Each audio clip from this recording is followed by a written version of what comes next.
नमस्कार। आज हूँ जनवरी 14 तारिख मकर संक्रांति।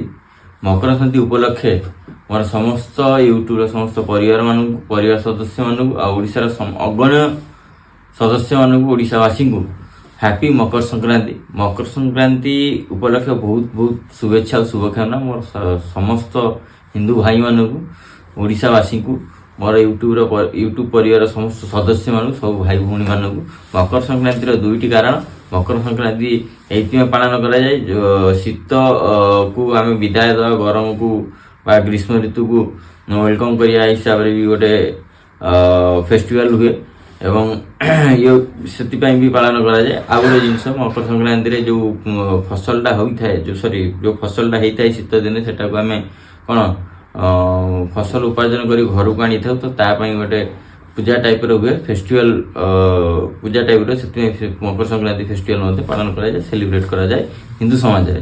तो ये बहुत बड़ पर्व हिंदू मानकर। तो पुणी थर भाई मैंने आप समस्त को ओडिशा समस्त दर्शक मानू हैप्पी मकर संक्रांति। जय जगन्नाथ।